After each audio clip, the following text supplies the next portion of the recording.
Hello, it's John Heaton, and today I'm going to review the new John Lennon Yoko Ono box set, Power to the People, which I was kindly sent by Sean Lennon, Simon Hilton and the team. Thank you very much, guys. Much appreciated. So I'm going to talk about what you get, and then obviously talk about the content, and then a few thoughts about what is missing at the end. I think you can predict what I'm going to say. So, nice box cover with the picture. If you turn it an angle, it turns into Yoko. Very clever. Very nice concept. Obviously taken from Ian McMillan's pictures from the original album label. So what do you get? You get a letter from Sean, not signed, just a typewritten letter. And interesting what he says in the last paragraph. I spent most of my life trying to avoid speaking for him, but I do believe that one thing was consistent about my dad. Intellectually and artistically, he was never the same from one year to the next. His mind was always evolving. He's always discovering new ideas and inspiration. Whatever you think John Lennon would think today is probably not it. He was always changing his mind. He would probably surprise you because he always surprised everybody. Now, I took that to be a bit of a kind of defense of the fact that he left out Women is the End of the World from the album, but we'll come to that in a bit. Anyway, nice letter from Sean there. So what do you get? You get 9 CDs, housed, the first 6 housed in this case, and the other 3 plus 3 Blu-rays enclosed in this case. So all very neatly packaged, but don't get too excited about the Blu-ray because there's no concert footage. There's no live concert on a DVD or a Blu-ray. There's no live 71 footage from the John Sinclair rally or David Frost or Mike Douglas or anything like that. So it's just all audio. You get a couple of postcards. That's the original postcard from the Sometime New York City album, but it's been tainted red, and this is another postcard exclusive to this set. And then you've got a nice couple of pages of stickers, which is very amusing. You've got Free Bob Dylan there, you've got The Pope Smokes Dope, and you've got this 2-record set, which was the sticker the record company stuck over the picture of Chairman Mao and Richard Nixon dancing because they didn't want you to see that, which upset John and Yoko at the time. So you get a poster.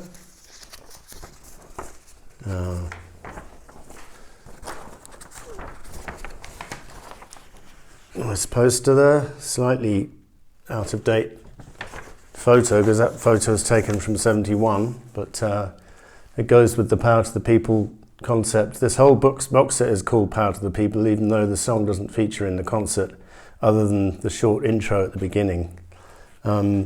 This is a very interesting little package here. You get replica tickets for the concert, 2 replica tickets, and you get a replica backstage pass complete with string, so you can go around pretending you're important there. And then I found this pretty interesting. This is an invitation to the after party, which was at the Tavern on the Green. 11 p.m. it says on August the 30th, the day of the concert. Now, Tavern on the Green, as you probably know, is reopened now. It closed for a couple of years, but it's just a few blocks away from the Dakota. And it's interesting that they were using and frequenting that restaurant even back then in 72 before they moved up to the Upper West Side, because I always thought that was more a restaurant associated with the Dakota years, but that was very interesting. And then one of the best things about this box set, as with the Mind Games and the previous box set, is the superb hardback book. And they really have done a great job. I'm going to go through some of the highlights of the book a bit later. So first of all, I'll start off with CD 1, 2 and 3. So CD 1 is a hybrid, sort of the best of the afternoon and the evening shows put together as one kind of performance. And then the evening show is, I think, disc 3, and then the afternoon show is disc 2. And there's a few differences between the two shows. Don't Worry Yoko was featured in the afternoon. Give Peace a Chance was only featured in the evening. And Woman is the End of the World was featured in both, but it's been completely deleted from this concert. And I'll say it now, I think it's a shame.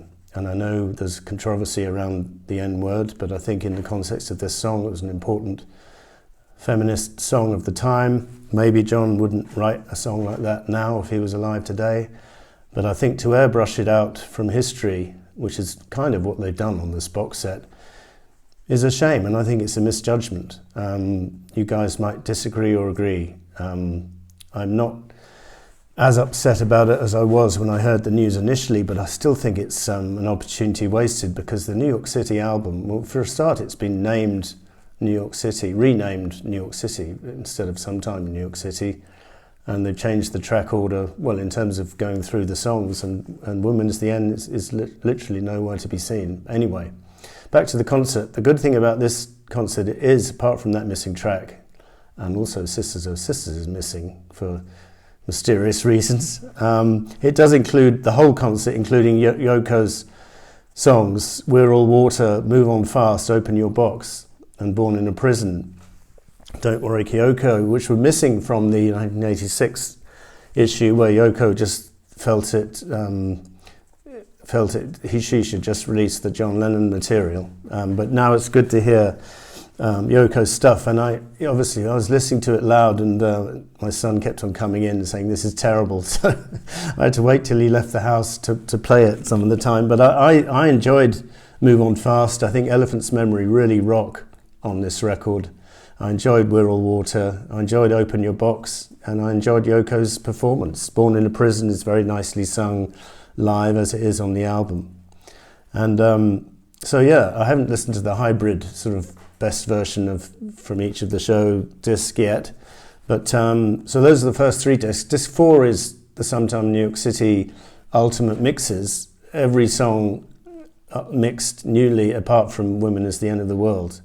So that's a great shame. Again, the Evolution mixes, Sam Gannon has done his normal great job of sort of going through the evolution of each song from the home demo, through to the studio rehearsals, and it's fascinating to hear Elephant's Memory and John and Jim Keltner interact with each other and Yoko. A couple of times John's saying, "Have we got any grass?" which I thought was quite amusing. There's a studio jam with Elephant's Memory where they do a lot of rock and roll songs, like even some of the same songs that John would cover in his later rock and roll album. We got the Elements mixes, which are actually only restricted to 4 tracks on this particular box set, which is just the string arrangements for Sisters, Born in a Prison, Lark of the Irish, and Angela. They've isolated the string part, which is good, but I would have liked to hear some of the other tracks with the Elements mix treatment. But back to the Ultimate Mixes, I think Sean, and the concert audio material, I think Sean's done a great job with Sam Gannon in remixing it. And I think, he's boosted up the bass in the concert, which was lacking on the 86 release. I think New York City is an absolutely storming live performance, both afternoon and evening. I think Come Together is probably done a little better in the evening performance. I was noticing that on the anthology, if you really want to make a track listing of the whole concert, you can include Women is the End of the World is from show 2, is a live version on Lennon Anthology Disc 2, although that's not available on the digitally. You could make a compilation somehow, I suppose, with that CD. So where were we? Yeah, the Ultimate Mixes. Yeah, and so the live concert is a joy to behold. One's only regret is, apart from the missing tracks, is that they didn't include the DVD of the concert, because I know they've remixed it and it's going to be released separately.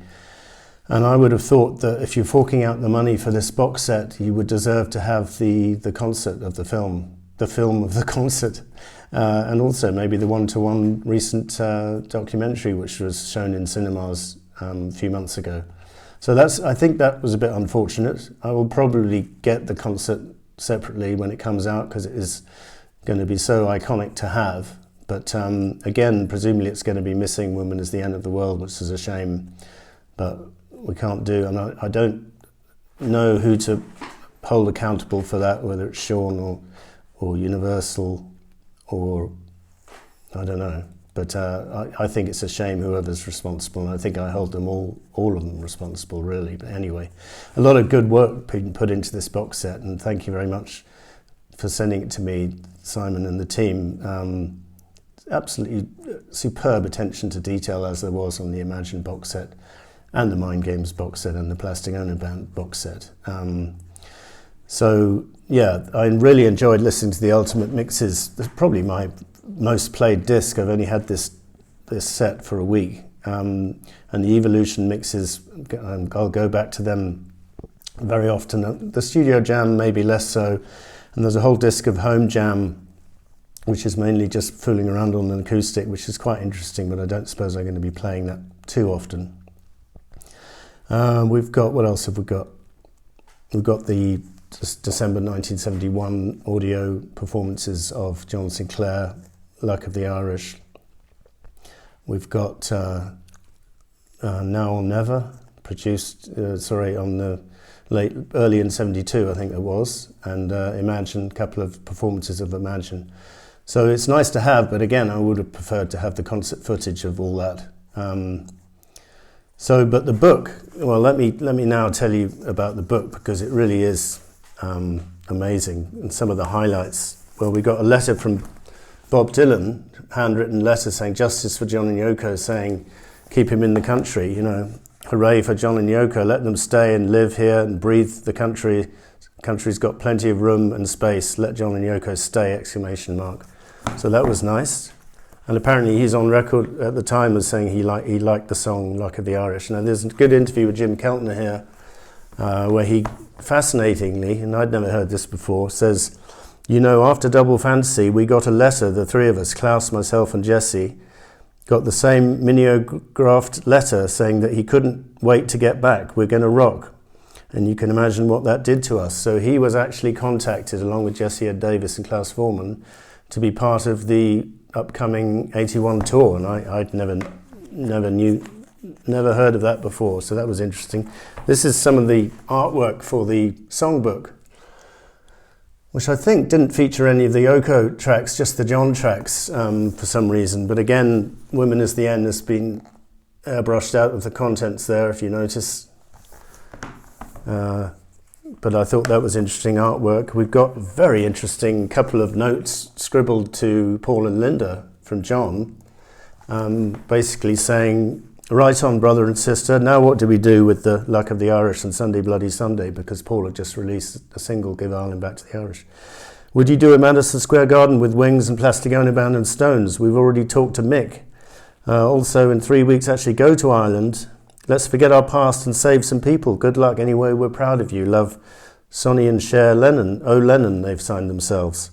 And P.S. No AK at MSG if it's uncool, meaning no Alan Klein at Madison Square Garden if it's uncool. So that was very much in the spirit of reconciliation after their public spat between each other in the music press towards the back end of 71. And then we've got another note saying, want to spread your wings at Madison Square Garden 30th of August for retarded children. It's just fascinating to see that they were building the bridges again towards friendship, which was, for every Beatles fan, is great to see. Now this is the sticker I was telling you about, the 2-record set, stuck over the picture of the naked Chairman Mao and Richard Nixon. And a letter from John to the record company saying how upset he was. And I think that's quite ironic, reading this and then seeing what they've done here with censoring a Lennon track from 72. No, the N-word is obviously not a pleasant word to use, etc., but I think this song was of its period, and if you listen to the message, it's not a racist message at all. It's actually a pro-women message. This is John's design for the cover and the track listing there. Just a great book, lovely detail about each song. They go into a lot of detail. There's some full-page adverts in the music press for the album. You know, a nice essay on each song, interviews with all of the band, and I want to call out by name each member of Elephant's Memory because they really do a great job. Stan Bronstein on sax, Wayne Tex Gabriel on guitar, Adam Ippolito electric piano, organ, piano, Gary von Schiok on bass, Richard Frank Jr. on drums, and an additional bassist, John Ward, on the live concert. And the backing vocalists is a very long list of people, including 4 people who appeared to be the wives of Elephant Memory, although they've got the same surname anyway. So what else have we got in this book? Well, just lovely essays on the concerts, a couple of reviews of the concert from the US press, and we got a piece on the green card at the end. Because of course at the time of this concert he was without a green card and they were trying to boot him out of the country. I'm pleased to have the new vinyl of the album, which came out about 10 years ago, and included this postcard. And I have this album signed by Yoko as well, framed in the other room. And this is my other US copy, which is not in great condition, but it's a nice cardboard texture to the sleeve. So, thank you very much again to Sean and Simon and the team for sending me this box set, much appreciated. I've tried to be fair in my review. You know, I've said what I think is missing, obviously, but there's an awful lot of good stuff in this box set, and if you want to fork out for it, you're going to get value for money if you don't mind the fact that, you know, that important song is missing. So, nice job to the team overall, and well, thank you for watching. See you next time.